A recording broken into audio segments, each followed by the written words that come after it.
दोस्तों, आज की कहानी में एक ऐसा जबरदस्त ट्विस्ट आने वाला है जिसके बारे में शायद किसी ने सपने में भी नहीं सोचा होगा।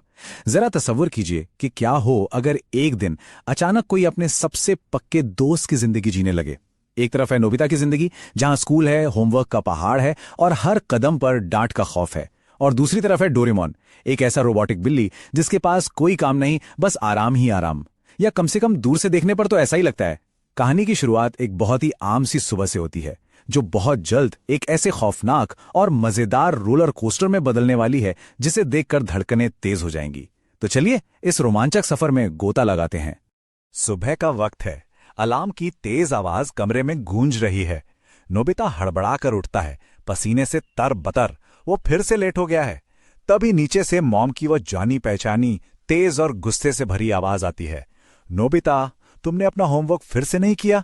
नोबिता का दिल जोर से धड़कता है। वो झल्लाहट में कमरे के दूसरे कोने में देखता है। वहां डोरेमोन बड़े ही आराम से लेटकर डोरा केक खा रहा है। ये देखकर नोबिता का गुस्सा 7वें आसमान पर पहुंच जाता है।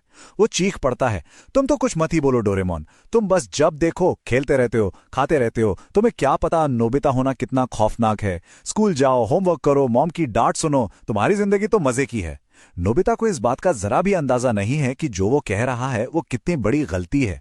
डोरेमोन नोबिता की इस बात को सुनकर बिल्कुल शांत रहता है, लेकिन उसकी आंखों में एक अजीब सी चमक आ जाती है। वो अपनी फोडी पॉकेट में हाथ डालता है और बाहर निकालता है एक बेहद ही अजीबोगरीब gadget, the electrified friend. Doraemon की आवाज में एक चुनौती है।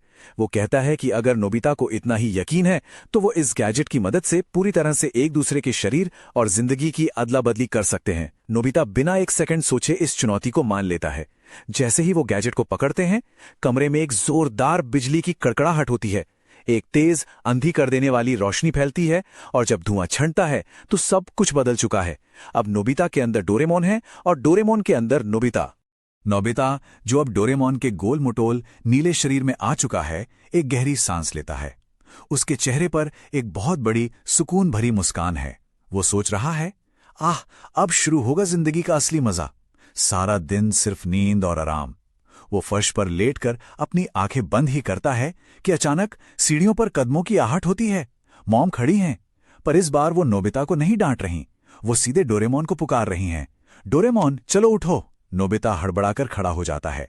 मॉम के हाथ में घर के कामों की एक बहुत लंबी लिस्ट है और वो तुरंत काम शुरू करने का हुक्म दे रही हैं। नोबिता के पैरों तले जमीन खिसक जाती है। जिस आराम के उसने सपने देखे थे वो एक झटके में चकनाचूर हो गए हैं। और उधर दूसरी तरफ क्या चल रहा है? डोरेमोन का दिन, जो अब नोबिता के शरीर में है, कैसे शुरू होता है? सुबह के 8 बज चुके हैं। डोरेमोन हवा की तरह भागता हुआ, हाफता हुआ स्कूल की तरफ दौड़ रहा है। उसके माथे से पसीना टपक रहा है। 8:30 बजे वो जैसे तैसे क्लासरूम का दरवाजा खिसकाता है और सामने टीचर का भयानक गुस्से वाला चेहरा है। क्लास बहुत पहले शुरू हो चुकी है, क्या तुम्हें जरा भी शर्म नहीं आती? डोरेमोन सिर झुकाकर पूरी क्लास के सामने बेइज्जती सहता है। लेकिन मुसीबत यही नहीं रुकती। सुबह के 9 बजते बजते स्कूल के मैदान में जियान और सुनियो उसे घेर कर खड़े हो जाते हैं। उनकी डरावनी परछाइयां डोरेमोन पर पड़ रही हैं। नोबिता की जिंदगी का यह दम घुटने वाला दबाव डोरेमोन को सुबह सुबह ही पूरी तरह से महसूस होने लगा है। अब क्लासरूम का नजारा देखिए, एकदम सन्नाटा पसरा है। टीचर ने ब्लैकबोर्ड पर गणित का एक बेहद ही खौफनाक सवाल लिख दिया है।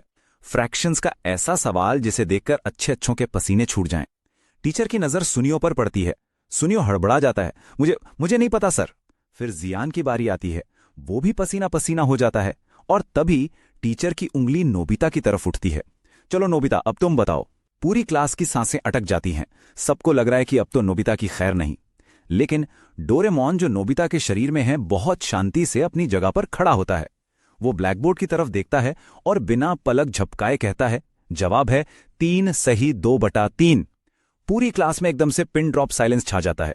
जियान का मुंह खुला का खुला रह जाता है और टीचर अपनी ऐनक के पीछे से बस उसे घूरते ही रह जाते हैं। और वापस घर में असली नोबिता का क्या हाल है? डोरेमोन बनकर उसे जो काम मिले हैं वो किसी डरावने सपने से कम नहीं है। मॉम ने उसे गंदे कपड़ों का एक बहुत बड़ा पहाड़ धोने को दे दिया है। वो अभी बाथटब रगड़ रगड़ कर साफ कर ही रहा होता है कि उसे याद आता है छत से पानी टपक रहा है, उसे वो भी ठीक करना है। बाहर तपती धूप में गार्डन की घास निकालनी है और इन सबसे भयानक काम मोहल्ले की खूंखार बिल्लियों के बीच हो रही एक भयानक लड़ाई को रोकना। नोबिता उनके बीच जाता है, बिल्लियां गुर्राती हैं, एक बिल्ली हवा में उछलकर उसके चेहरे पर पंजा मारने ही वाली होती है कि वो चीख पड़ता है। नोबिता की सांसें उखड़ चुकी हैं, उसके रोबोटिक हाथ दर्द से टूट रहे हैं। आज उसे पहली बार एहसास हो रहा है कि डोरेमोन की उस शांत सी दिखने वाली जिंदगी के पीछे कितनी थका देने वाली मेहनत छुपी है। दोपहर ढलने लगी है और अब तक दोनों की हिम्मत पूरी तरह जवाब दे चुकी है। डोरेमोन, जो नोबिता के रूप में है, थका हारा कंधे झुकाए हुए घर के दरवाजे से अंदर आता है। वो सोच रहा है कि बस अब वो फर्श पर गिरकर सो जाएगा। तभी मॉम की कड़क आवाज हवा को चीरते हुए आती है, पहले जाकर अपना होमवर्क करो, उसके बाद ही खेलने की सोचना। और उधर नोबिता, जो डोरेमोन के रूप में है, वो पसीने से लथपथ कमरे के फर्श पर औंधे मुंह गिरा हुआ है। उसकी जान निकलने वाली है। लेकिन तभी उसे डोरेमोन का वो खौफनाक फरमान याद आता है, आज तुम्हें मेरे सारे गैजेट्स को अच्छे से पॉलिश करना है। गैजेट्स का वो विशाल ढेर देखकर नोबिता का सिर बुरी तरह चकराने लगता है। अब दोनों के दोनों पूरी तरह से एक दूसरे के जाल में बुरी तरह फंस चुके हैं। लेकिन कहानी में सबसे बड़ा और खौफनाक ट्विस्ट शाम को आता है। खाली मैदान में बेसबॉल का खेल चल रहा है और जियान और सुनियो ने नोबिता को धर दबोचा है। डोरेमोन, जो नोबिता के शरीर में है, डर के मारे पीछे हट रहा है। जियान उसकी कॉलर को अपनी भारी मुट्ठी में कस लेता है। उसकी आंखों में आग है। वो एक भयानक धमकी देता है, सुन लो नोबिता, अगर तुमने आज होम रन नहीं मारा तो तुम्हारी हड्डियां तोड़ दूंगा। डोरेमोन के गले में जैसे कुछ अटक जाता है। उसकी धड़कनें ट्रेन की तरह दौड़ने लगती हैं। उसे तो बेसबॉल का बा भी नहीं पता। क्या नोबिता के इस कमजोर शरीर में रहकर वो एक नामुमकिन होम रन मार पाएगा? मैदान के बाहर लोहे के जाली के पास शिजुका खड़ी है। उसने जाली को कसकर पकड़ा हुआ है और उसकी आंखों में साफ डर और चिंता दिखाई दे रही है। पूरा माहौल ऐसा है जैसे किसी वर्ल्ड कप का आखिरी ओवर चल रहा हो। हवा तेजी से चल रही है। मैदान की धूल हवा में उड़ रही है। शिजुका एकदम धीमी और कांपती हुई आवाज में खुद से बुदबुलाती है, ये नामुमकिन है। नोबिता का होम रन मारना बिल्कुल नामुमकिन है। स्कोर बोर्ड पर दोनों टीमों का स्कोर एकदम बराबर है। बस एक छोटी सी गलती और सब खत्म।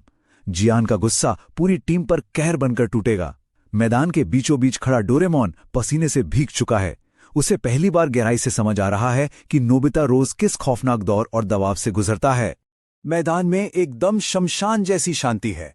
खेल पूरी तरह टाई है और तभी अचानक एक भयानक दुर्घटना होती है। एक खिलाड़ी भागते हुए अपने ही खुले हुए जूतों के फीतों में उलझता है और धड़ाम से मुंह के बल गिर पड़ता है। आ, मेरा पैर! वो दर्द से चीखता है। जियान हताश होकर अपने दोनों हाथों से अपना सिर पकड़ लेता है। अब उनकी टीम में कोई खिलाड़ी नहीं बचा। जियान धीरे से मुड़ता है और उसकी खूंखार नजरें सीधे नोबिता पर जाकर टिक जाती हैं। वो उंगली से इशारा करता है, अब तुम्हारी बारी है। डोरेमोन के पैरों तले जमीन खिसक जाती है। वो आखिरी उम्मीद है। उसके हाथ बुरी तरह कांप रहे हैं। वो भारी और ठंडे पड़ चुके कदमों से बैट उठाता है और धीरे धीरे होम प्लेट की तरफ बढ़ता है। हर एक आंख सिर्फ उसी को घूर रही है। पिचर अपनी जगह पर तैयार होता है। डोरेमोन बैट को अपनी पूरी ताकत से कस के पकड़ता है। उसके चेहरे से पसीने की बूंदें टपक कर जमीन पर गिर रही हैं। सामने से पिचर बॉल फेंकता है। बॉल हवा को चीरते हुए किसी गोली की रफ्तार से उसकी तरफ आती है। डोरेमोन डर के मारे अपनी आंखें कस के बंद कर लेता है। एक लंबी सांस खींचता है और बिना कुछ सोचे समझे अपनी पूरी ताकत के साथ बैट को हवा में घुमा देता है। क्रैक! एक जोरदार और करारी आवाज पूरे मैदान में गूंज उठती है। हर कोई आसमान की तरफ देखता है। बॉल हवा में ऊंची और ऊंची उड़ती जाती है और सीधे मैदान की बाउंड्री के पार जाकर गिरती है। जियान और सुनियो की आंखें फटी की फटी रह जाती हैं। एक चमत्कार, एक अविश्वसनीय, नामुमकिन होम रन। पूरी टीम खुशी से पागल होकर मैदान में दौड़ पड़ती है। तुमने कमाल कर दिया नोबिता।